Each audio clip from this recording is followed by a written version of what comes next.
Hello guys, আসসালামু আলাইকুম। তো আজকের এই ভিডিওটি হচ্ছে একটি ফোন নিয়ে। তো আমি বসুন্ধরায় প্রায়ই আসি, কিন্তু এখানে টপ ফ্লোরে আসা হয় না। আমি প্রায় ঘুরতে আসি, আমার ঘুরতে অনেক ভালো লাগে, কিন্তু এই টপ ফ্লোরে অনেক দিন ধরে আসি না। একটি ভিডিও নিলাম, তো এসে এখানে আমার একটি বড় ভাইয়ের সাথে আমি এই বসুন্ধরায় আসি।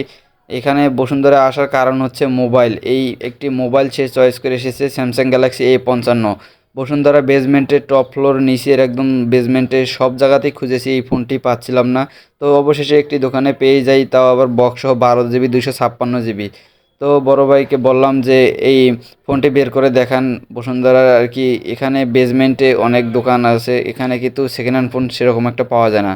তো ফোনটি নেওয়ার পরে আমি আর কি আমার বড় ভাইকে বললাম যে আপনি ওয়াটারপ্রুফগুলো চেক দেন ভালো করে। তারপরে উনি বলল যে এই ওয়াটারপ্রুফ মনে হয় এটা নাই। তো দোকানদার বলল না, ওয়াটারপ্রুফ আছে, আপনারা ভালো করে চেক দিয়ে দেখেন।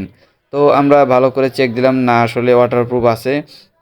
তারপরে আমাদেরকে দোকানদার ভাই বলল যে এটা সব কিছু আপনারা চেক দিয়ে নেন, আমি আর কি মেমো তৈরি করতে থাকি। তো আমি প্রথমে ফোনটি হাতে নিয়ে দেখলাম যে এই ফোনটির ডিসপ্লে সাইডটা ঠিক আছে কিনা, ডিসপ্লে রিপেয়ার হয়েছে কিনা। তারপরে সাইডের ফ্রেমগুলো দেখলাম, পিছনে গ্লাস দেখলাম, ক্যামেরা ঠিক আছে কিনা। এবং অবশ্যই এটা দেখতে হবে আপনার হলো সিম ইজেক্টর, এবং এটার হচ্ছে চার্জিং পোর্ট। অবশ্যই এই চার্জিং পোর্টটা দিয়েই বোঝা যায় যে ফোনটি কতদিন ব্যবহার হয়েছে। এবং অবশেষে আমি ক্যামেরাটি চেক দিই, ক্যামেরা কোয়ালিটি ঠিক আছে কিনা। ক্যামেরাটা আসলেই অনেক সুন্দর ছিল। এইসব ফোনের ক্যামেরা মোটামুটি ভালোই থাকে, কিন্তু এখানে বোঝা যায় না যে এই ক্যামেরাটা কতটুকু ভালো কোয়ালিটি আছে। তো এই ফোনটার বক্সের সাথে মেমো মিলিয়ে এবং 12 জিবি 256 জিবি সব ভেরিয়েন্ট সব কিছু মিলিয়ে IMEI ম্যাচিং বক্স এই ফোনটি ক্রয় করা হয়। এবং আমার বড় ভাই আর কি তারা পেমেন্ট কমপ্লিট করে দেয়।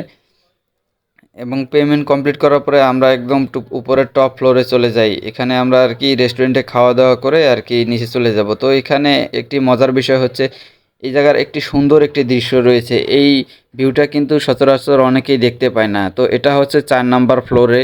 আপনারা লিফটে এসেই 4 নাম্বার ফ্লোরে উঠলে এখান থেকে আপনারা যদি ভালো ফোন থাকে, আপনার কাছে স্যামসাং অথবা আইফোন থাকে, তাহলে এখান থেকে আপনারা ভালো আপনার ভিডিও ফুটেজ এবং ছবিও তুলতে পারবেন। এখানে কিন্তু অনেক সুন্দর আর কি জায়গাটা। আমার ফোনটা অনেক নর্মাল, তো স্যামসাংয়ের অনেক ওল্ড ভার্সন। তো সবাই ভালো থাকবেন, নতুন ভিডিওর জন্য আর কি দোয়া করবেন যেন আমি একটি ভালো ফোন নিয়ে আপনাদের জন্য ভালো ভালো ভিডিও তৈরি করতে পারি, ফোন সম্পর্কে অথবা অন্য কিছু তথ্য সম্পর্কে।